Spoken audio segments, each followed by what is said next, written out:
Élèves de terminale S, bonjour. Voici la troisième partie de la leçon sur l'aspect microscopique des transformations en chimie organique. Dans la première partie, nous avons appris à déterminer la polarisation des liaisons et à identifier sites donneurs et accepteurs de doublets d'électrons. Dans la deuxième partie, nous avons introduit la flèche courbe pour interpréter la formation et la rupture de liaison et avons étudié quelques exemples de mécanismes possibles. Dans cette troisième partie, nous voyons d'autres exemples d'applications et finissons par quelques exercices.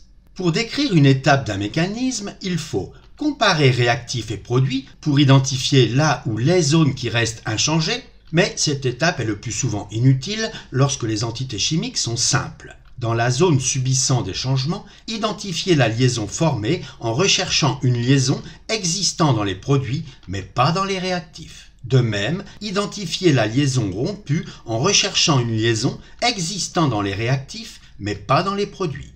Pour interpréter la liaison formée, identifier site donneur, site accepteur et tracer la flèche courbe du donneur vers l'accepteur. Pour interpréter la liaison rompue, identifier l'atome le plus électronégatif et tracer la flèche courbe de la liaison vers cet atome électronégatif. Avant de poursuivre, signalons que notre objectif principal en terminale S est de comparer réactifs et produits afin de décrire l'étape d'un mécanisme à l'aide de flèches courbes et non de justifier telle ou telle rupture ou formation de liaison. Étudions le mécanisme d'une élimination en 1, 2, 3 étapes. Faisons réagir un alcool tertiaire en présence d'un acide fort HA. La première étape du mécanisme mène à un cation C1+, et à la base conjuguée A- de l'acide HA. On observe qu'une liaison OH est formée, tandis que la liaison HA est rompue. Pour interpréter la formation de la liaison OH, on identifie le donneur O et l'accepteur H et l'on trace la flèche courbe. Le doublet liant H et A est repoussé vers A qui est donc plus électronégatif. En effet, un acide est une entité pouvant donner un proton, c'est-à-dire un atome d'hydrogène lié à un atome électronégatif. L'atome électronégatif attire les électrons de la liaison vers lui, la liaison est fragilisée et l'hydrogène portant une charge positive delta+, est comme un proton préformé, prêt à partir à la moindre sollicitation. Remarquons enfin que l'alcool captant le proton joue le rôle de base dont C1+ est l'acide conjugué. Dans cette deuxième étape, le cation C1+, libérant une molécule d'eau, se transforme en carbocation tertiaire C2+.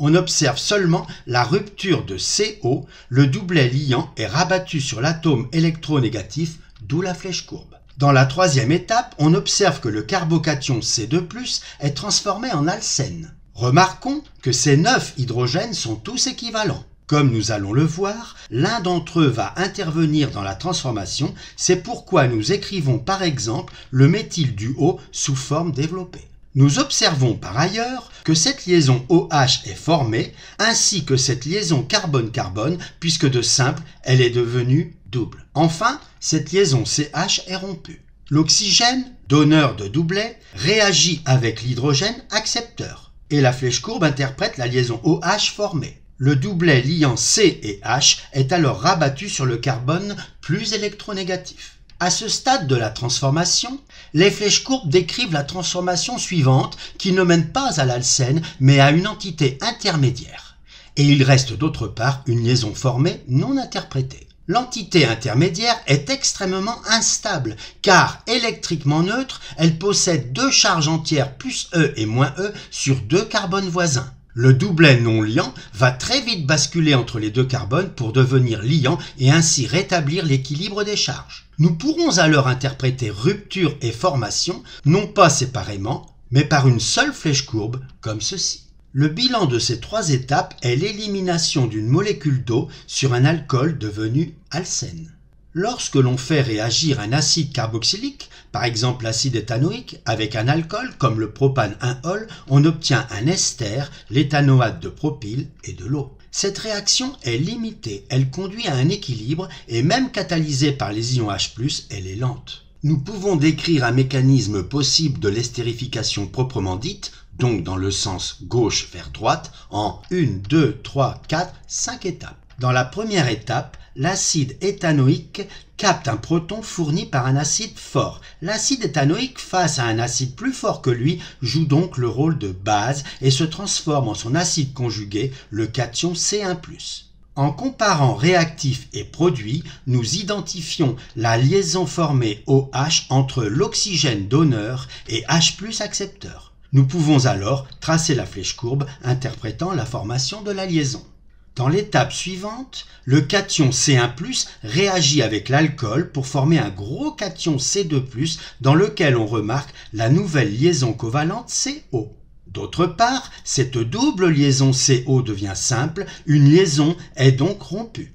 On interprète la liaison formée entre ce donneur O et cet accepteur C en traçant cette flèche courbe et la liaison rompue avec cette autre flèche courbe qui exprime que l'un des doublets de la double liaison est repoussé vers l'atome le plus électronégatif. Dans la troisième étape, les transformations internes au cation C2+, mènent au cation C3+. On identifie liaison formée et rompue, donneur et accepteur de doublet, et on trace les flèches courbes relatives à la formation et à la rupture des liaisons. La liaison O+H dans C2+, est fortement polarisée, ce qui la fragilise. Comme l'ion se déforme en permanence, s'il se présente une conformation particulière dans laquelle l'atome d'hydrogène se retrouve à proximité de l'atome d'oxygène voisin, il en profite pour former une liaison plus solide.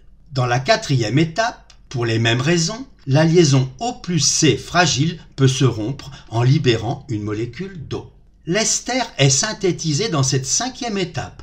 Nous avons déjà rencontré ce cas où liaisons formées et rompues sont équivalentes au basculement du doublet, comme ceci. Comme de nombreux esters qui ont une odeur agréable fruitée ou fleurie, l'ester formé a une odeur de poire. Faisons maintenant quelques exercices et commençons par changer un peu de décor en utilisant des modèles moléculaires. On reconnaît l'acide éthanoïque et l'équivalent de la notation formelle H+, qui réagissent pour donner un cation C+.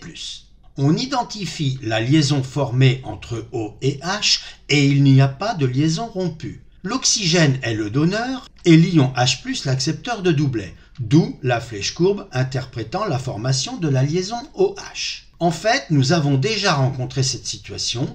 L'acide éthanoïque, c'est curieux d'entendre ça, en captant le proton, joue le rôle de base. Faisons agir le 1-bromopropane avec l'ion cyanure Cn- dans lequel la liaison Cn est triple. On obtient le butane-nitrile et l'ion bromure Br-.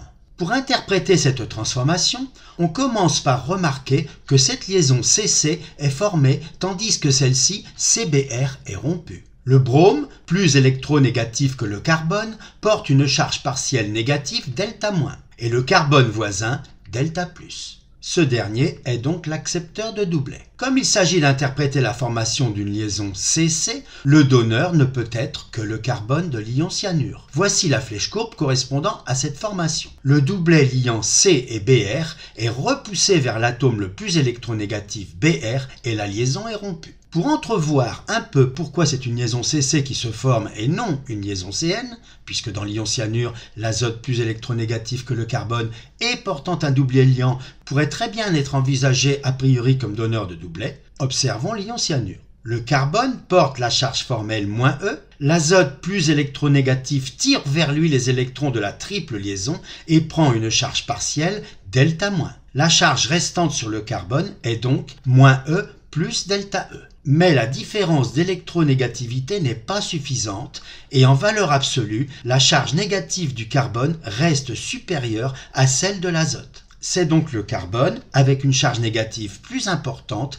qui sera attiré préférentiellement vers l'accepteur positif. En fait, il y a une autre raison au fait que la liaison CN ne se forme pas. Mais je vous la laisse découvrir en vous donnant un indice. En chimie, la liaison quadruple ne s'observe jamais.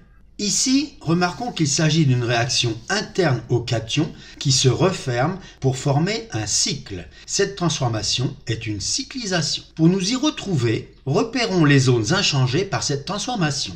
CH3CH en gris foncé, les 3CH2 en gris clair et OH en gris très clair. Parmi les éléments restants, non sélectionnés, il n'y a qu'un seul atome de carbone, on l'identifie donc immédiatement. Deux oxygènes également n'ont pas été sélectionnés, mais celui-ci par exemple est lié au carbone de la zone gris foncé et donc facilement identifiable également. Dans l'état final, ces deux atomes C et O sont liés. Une liaison CO a donc été formée au cours de la transformation. Dans l'état final, le carbone est lié à l'autre oxygène par une liaison simple alors qu'il l'était par une double. Une autre liaison a donc été rompue. Portant une charge positive delta+, importante parce que dépouillé de ses électrons par deux atomes d'oxygène avides d'électrons, le carbone est l'accepteur de doublet. L'oxygène est le donneur et la flèche courbe permet d'interpréter la formation de la liaison CO. Un des doublets liants de la double liaison CO est rabattu sur l'atome le plus électronégatif, la liaison est rompue. En Suède, de nombreux camions roulent au DME, diméthyléther. La fonction éther n'est pas au programme de terminal S, c'est l'enchaînement radical-alkyle, oxygène, radical-alkyle. Le diméthyléther est donc CH3OCH3. Comme il est obtenu à partir de la biomasse, donc des matières organiques naturelles, c'est un biocarburant. Cela dit, nous pouvons le synthétiser au laboratoire en faisant réagir à chaud du méthanol avec de l'acide sulfurique. Le protocole expérimental peut être résumé par un schéma de synthèse. On y indique le réactif principal, le produit principal et sur et sous la flèche les réactifs secondaires, solvants et catalyseurs éventuels, ainsi que les conditions expérimentales, température, pression, durée, etc. Ici, la lettre delta majuscule signifie chauffage. La synthèse du DME s'effectue en 3 étapes, 1, 2, 3. D'où viennent les ions H+. Nous avons introduit de l'acide sulfurique dans le ballon. L'acide sulfurique est un acide fort, donneur de protons H+. Recherchons les donneurs et accepteurs de doublets. Dans l'étape 1, H+ ne peut être qu'accepteur. Le donneur se trouve donc dans l'autre réactif, c'est l'oxygène. Dans l'étape 2, on observe que la molécule d'eau est obtenue si cette liaison est rompue. L'autre atome d'oxygène a 2 voisins dans l'état initial, puis 3 dans l'état final. Une liaison OC est formée. L'oxygène est le donneur et le carbone l'accepteur. Dans l'étape 3, il y a une liaison rompue entre O et H, mais il n'y a pas de liaison formée. Le problème de la recherche du donneur et de l'accepteur de doublet ne se pose pas. Nous pouvons maintenant tracer les flèches courbes qui interprètent les formations et ruptures de liaison. Étape 1, une formation, pas de rupture. Étape 2, une formation, une rupture. Étape 3, pas de formation, une rupture. Pour écrire le bilan macroscopique de ces 3 étapes, nous commençons par supprimer les entités qui apparaissent en même temps comme réactifs et produits. 2 entités identiques supprimées, idem pour ces deux-là, et même chose pour les 2 ions H+. Ces actions ont beaucoup simplifié les choses et il est aisé maintenant d'additionner les termes restants. CH3OH plus CH3OH donne CH3OCH3 plus H2O. Autrement dit, le méthanol réagit avec le méthanol pour donner le DME et de l'eau. Les ions H+ n'apparaissent pas dans le bilan, mais sont nécessaires à l'avancement de la réaction. Ils jouent le rôle de catalyseur. La leçon est terminée. À bientôt!